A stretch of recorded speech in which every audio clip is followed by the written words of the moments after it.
Okay, so picture this, my graduation party. My parents, right there in front of everyone, started making fun of me for not becoming a doctor.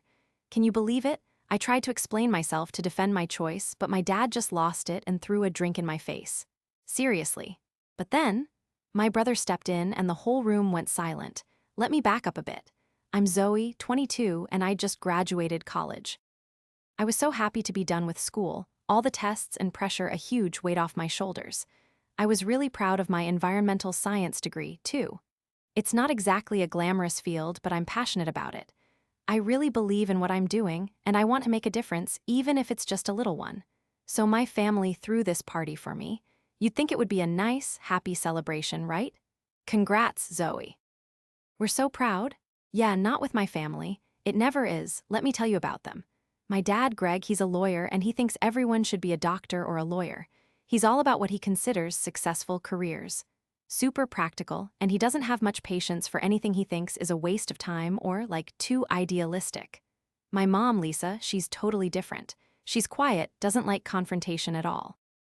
She never starts anything, and she almost never says anything to my dad when he's being a jerk. She always tries to make things better when things get heated, but it never feels like she's really got my side. My brother, Nathan, he's a doctor and he's 25. That says pretty much everything, doesn't it? He's always been the favorite, the one who can do no wrong in our family's eyes. He's got it all, he's charming, he's got success, and I'll admit, he's got a bit of a smug attitude. I don't fault him for it, though.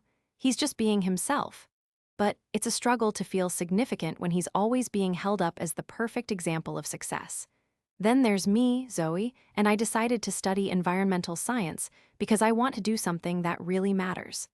I'm not expecting to turn the world upside down right away. But the work is important and I'm proud of what I'm doing. Anyway, back to the party. It started out all right. I was getting the congratulations from relatives, dealing with the awkward small talk and posing for the photos. All the usual stuff, but I could already sense a bit of tension building. My dad was nursing his gin and tonic, occasionally looking over at me. At first, I didn't give it much thought. He's not really one for showing his feelings, so he tends to keep his thoughts to himself. But then it started, the little digs. Environmental science, huh? Greg said, like he was talking to himself, but loud enough for me to catch it. That's a nice degree, Zoe. It's great to have a passion, but how do you plan on making a living from that? I just plastered a smile on my face, trying to ignore it. I landed a job at a sustainability company, Dad. It's not the paycheck, it's about doing something meaningful. Dad shook his head like he couldn't believe what he was hearing. Yeah, he said. Saving the world doesn't pay the rent. Real jobs do that. It was the first directly critical thing he'd said, and I felt my anger rising, but I held back. It was my birthday, I wasn't going to fight about something this stupid, was I? Then Nathan chimed in. Dad's got a point, Zoe. Seriously, think about it. You're worried about the environment when everything else is going to hell. You'll never be as secure as I am. Being a doctor is a real profession. He had this smug, superior smirk that always made me want to deck him. I just gave a little laugh. Not everyone wants to spend their life fixing broken bodies, Nathan. Some of us want to fix the planet. Nathan just shrugged. I don't get it, Zoe. The planet isn't going to pay your bills. Maybe one day you'll understand. Mom, sitting by Dad, just sighed and gave me this look like she was sorry. She didn't speak, but her eyes were screaming, I didn't raise you to do this with your life, but I guess you're grown now. The air in the room was thick with tension, but it was about to get heavier. Dad wasn't finished. You know, Zoe. So after a bit of awkward silence, he started in again. I just didn't understand. Nathan's got it made, he said, his voice all worked up. He's got a real job, making real money, and you're stuck with a degree that's worthless. He was really laying it on thick, no holding back. But I wasn't buying it, Dad. Money's not everything to me, I told him. I'm not gonna spend my whole life chasing a paycheck and trying to impress people. I want to do something that actually means something. His face went bright red, he was so mad. He slammed his drink down loud enough to shut everyone up. He just stared at me furious. You think this is gonna work? You think the world needs more tree huggers, more people spouting off about climate change from behind a desk? It felt like forever, that moment. Then I finally lost it. I jumped up, glaring right back. You don't get it, do you? This isn't about what you think is important. I'm doing what I believe in and I'm proud of it. I don't know if it was the anger, the booze, or what, but his face went all twisted like I'd never seen before. He grabbed his drink, stood up, and just threw it right in my face.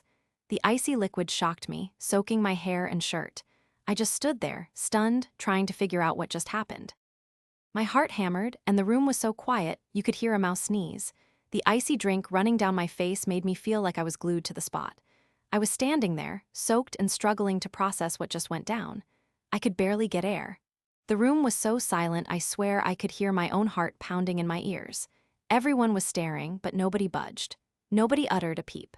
My dad, smirking, was just waiting for me to react. The whole thing felt like a dream. I thought I might fall apart right then and there. The embarrassment hit me hard, and my hands were shaking as I tried to wipe my face with my sleeve. My mom was frozen next to my dad, eyes wide, but she didn't move. She didn't say a word. Her silence felt like a physical blow. I'd always known she was a pushover, but this was different. All my life, I'd begged her to stand up for me just once, but it was clear it wasn't happening. Then Nathan, the perfect one, the one who could do no wrong, chimed in. I figured he'd be the first to tell me to calm down or to take my dad's side like he always did. But what happened next wasn't what I expected at all. "Dad, chill," Nathan said, and the tone was almost sincere. That was a little much, don't you think? For a second, I actually thought maybe he was finally going to do the right thing. Maybe this was it. He was going to stand up for me. But then I saw it. That same arrogant look he always had, but now it was ice cold. He looked at me with this fake pity, like he felt bad for me, but not in a genuine way. More like he thought he was better than me, like I was a total screw-up. "You know, Zoe," he went on, his voice dripping with fake concern, "Dad's right. You've always got these big ideas about saving the world. But seriously, let's be honest here. You're just going nowhere. You don't even have a real job lined up." He looked over at my dad, who nodded like he agreed. "You know, if you just did what everyone else does, things wouldn't be so hard for you." My stomach just dropped. That's when it clicked. Nathan wasn't on my side at all. He was just piling on. It felt like he was actually enjoying watching me squirm. I was so angry. I could feel the tears welling up, but I wasn't going to let them see me cry. I wiped my face, trying to swallow the lump in my throat. I wasn't going to cry, not here, not in front of them. "I've had enough," I said, my voice shaky but firm. "I'm not letting you do this to me anymore, Dad. Not today, not ever." Greg's eyes got narrow, and he gave me this smug little smile. "Oh, so now you're gonna fight back? Where was this backbone when you were in school, Zoe? You could have done better. You should have picked a real career." Instead, I just completely blew it on something that wouldn't ever amount to anything. His words felt like a gut punch. It wasn't just the beer talking or the jabs. It was the way he completely wrote off everything I'd put my heart and soul into. He wasn't just mad, he was totally grossed out by me. And that's what cut the deepest. The look on his face, like he thought I was beneath Nathan, the kind of me he always wished I was. And Mom just stood there, silent. For a second, I thought about ditching the whole thing. I wanted to just leave the party, go anywhere, far away from all the poison. But before I could, Greg spoke again. His voice was low, dangerous. "You know," he started, never taking his eyes off me, "this party was supposed to be about you, Zoe. But maybe it's time you got a lesson about the real world. You can't just do whatever you want and expect it to work. You gotta be smart. You gotta win. And you aren't doing that." The poison in his words made my blood boil. I could feel my whole body tighten up, my hands clenching at my sides. This wasn't a father. This was a guy more worried about himself than about his own daughter's happiness. He didn't even see me as a person anymore, just a disappointment. And that's when Nathan made his move. I figured he'd just stand there, looking smug and superior like always, but nope. He got up and strolled to the middle of the room, right in front of everyone, and gave my dad that same creepy smile. "Don't sweat it, Dad," he said. "Zoe will figure it out eventually. She'll never be able to handle things like we do." Nathan drawled that last part out, the way he always did when he wanted to patronize me. Then he turned to me, his eyes narrowing with that look like he knew everything. "You know you don't belong here, Zoe," he said quietly, but loud enough for everyone to hear. "It's all right. Go back to your little world-saving fantasies. But you and I both know how this ends, you'll see." The whole room just went silent. I couldn't believe what I was hearing. This wasn't some random comment from a brother who didn't get it. This was on purpose. He wanted to make me look bad. He wanted everyone to know how little he thought of my decisions, of me. My face started burning with embarrassment, but even more than that, I was just plain pissed. I was done being the punchline, done being the one everyone used to feel good about themselves. I knew what I needed to do, but I wasn't sure if I was ready. I wanted to leave. I wanted to run out of there and never come back. But I knew I couldn't, not without saying something. Something that would make them feel even a little bit of the pain they caused me. Something that would make them finally understand the damage they'd done. Before I could even open my mouth, Greg threw his hands up like, okay, I surrender? He was being sarcastic, of course. So, Zoe, he sneered, you want to save the world? Go for it. But don't come crying to me when your fancy little green company goes bankrupt. His words, man, they really hurt. He meant them to, but right then it hit me. They weren't just trying to get me down, they were trying to destroy me. And maybe, just maybe, this was my chance to finally break free. Everyone in the room was staring, waiting to see what I'd do. But what happened next, totally unexpected. It wasn't about me anymore. It was about Nathan. The air was thick with tension. Everyone was on pins and needles, waiting for me to explode. My dad's mocking words, Nathan's smug grin, my mom just sitting there like she wasn't even there. It was all building, all this humiliation, frustration, rage. It all crashed down at once. But instead of shrinking away or just walking out, something inside me changed. I wasn't letting them control the story anymore. I refused to let them keep putting me down, making out like I was the one who was wrong. Greg's smirk got even wider when I stayed quiet. He thought he'd won, like he could just bully me into giving up, make me feel so small I'd crawl back into my shell and believe his lies. I wasn't gonna let him win. I took a step, my voice shaky at first, but it got stronger as I spoke. You think I'm a screw-up, don't you? I met Dad's gaze head-on. You think because I didn't do what you wanted, I'm nothing? Well, listen up. I don't need you or anyone else to tell me what I'm worth. Greg's smile kind of wavered, but he stood his ground. You're out of touch with reality, Zoe. You can't live in some made-up world and think it'll work out. No, I said, taking a big breath. I'm living in the real world. The one where I don't have to kiss your butt or Nathan's or anyone else's. The one where I can actually chase my dreams. And you know what? It's working. I'm doing stuff you never thought I could. And I'm not backing down, not anymore. I felt this fire inside me and the words just spilled out, raw and real, for the first time ever. I wasn't saying sorry. For the first time, I wasn't hiding. I was standing up. Not just for me, but for everything I'd busted my butt for. But just when I felt like I was in control, Greg interrupted. You're not gonna change the world, Zoe. You're not special. You're just another dreamer. And that's when something clicked. I realized something I couldn't ignore. All this time, I'd been trying to prove something to them. I was trying to make them get it, trying to get them to like what I was doing. But I didn't need it. I didn't need them to tell me I was okay. I just needed something different, you know? I had to take charge. I had to make them see how wrong they were, not me. I looked around the room at everyone there. This crazy silence hung in the air. I knew I had their attention. And then it hit me. If Greg and Nathan thought they could make me look bad, well, I was gonna flip the script. No way was I leaving with my tail between my legs. I was walking out with my head held high and then some. I looked right at Nathan. He was standing across from me, arms crossed, that cocky, self-satisfied look plastered on his face like always. That smirk was still there, but something in his eyes changed when he saw the fire in mine. I think you need to hear something, I said, keeping my voice steady. Maybe it's time you knew the truth about a few things, Nathan. His eyebrows went up, all confused, but he didn't say a word, just stared with that annoyingly superior look. I knew what I had to do.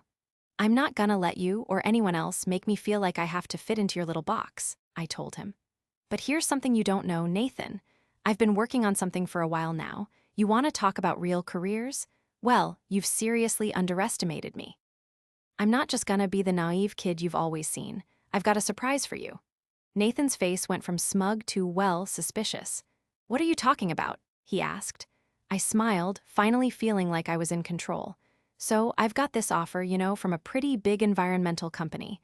We've been going back and forth for months, and get this, they want me, not some lowly intern gig either. They're offering me a job that pays more than what a doctor makes. Nathan? The room got super silent. Everyone was staring, their eyes bouncing between me and Nathan. I could see the look on Nathan's face, total confusion, like he couldn't believe it. He looked shocked. For once, the spotlight wasn't on him. It was on me. Greg's jaw clenched up. He wasn't expecting me to put up a fight like that. And Nathan. His whole swagger just disappeared. He looked almost scared. Zoe, cut the act, Greg snapped, his voice all tense. You're making stuff up. No company would give you anything like that. Not with that degree. I laughed, and the sarcasm just poured out. You've been underestimating me for years, Dad.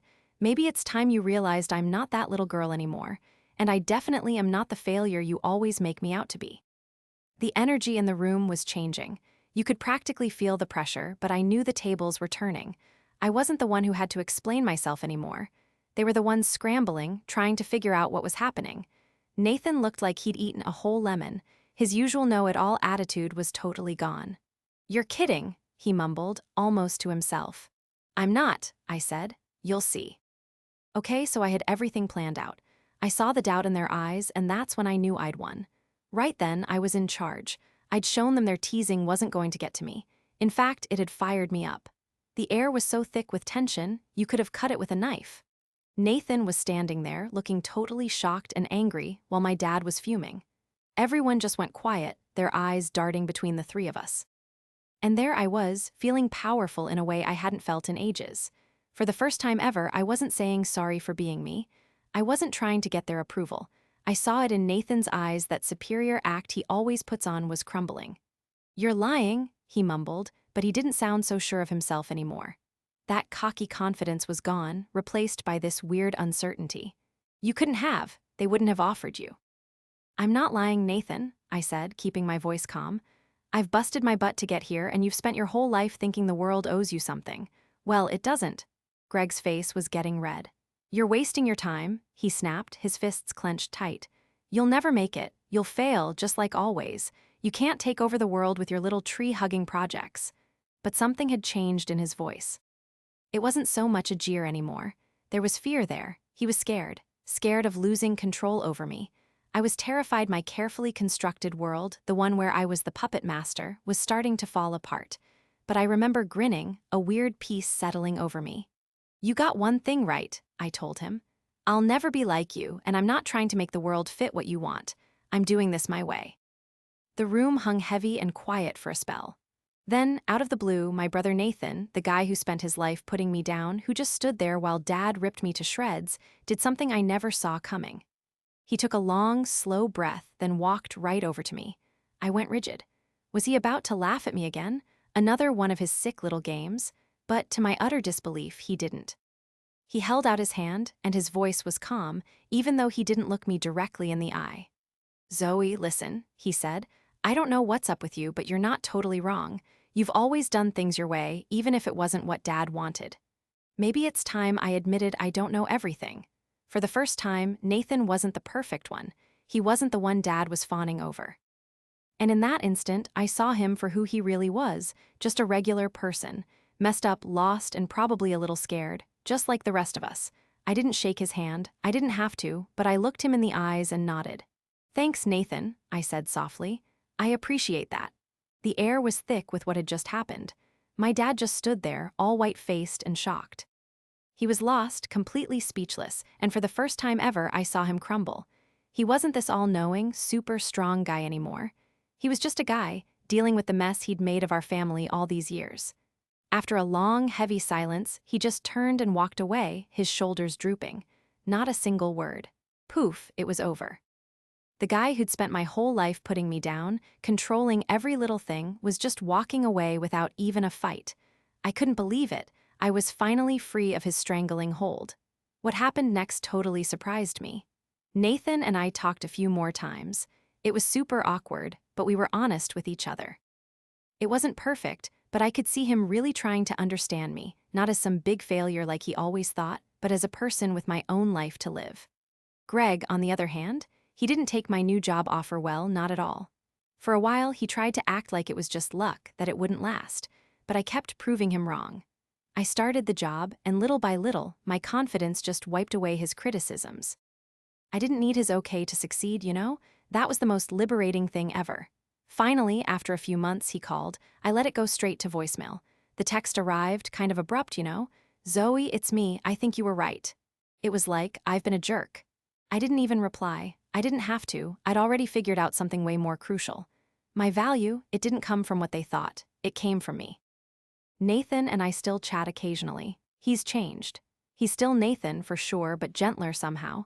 He doesn't always get it, but he tries, and I guess that's okay for now. "Mom," She still doesn't say much, but I think she sees things differently now. She's starting to understand how silence can hurt, but she's still figuring things out just like the rest of us. So, where am I at these days? Honestly, I'm doing great. Better than I ever thought possible. I've got the job I wanted, the life I worked for, and the guts to chase after what I want without needing anyone's okay. My folks, they're still around, but I don't let their words get to me anymore. They'll have to deal with the real me on their own. And that party, it turned out to be the best thing that ever happened. It was the wake-up call I didn't realize I needed. That was the moment I finally stood up for myself. Things are finally on my terms, and it feels fantastic.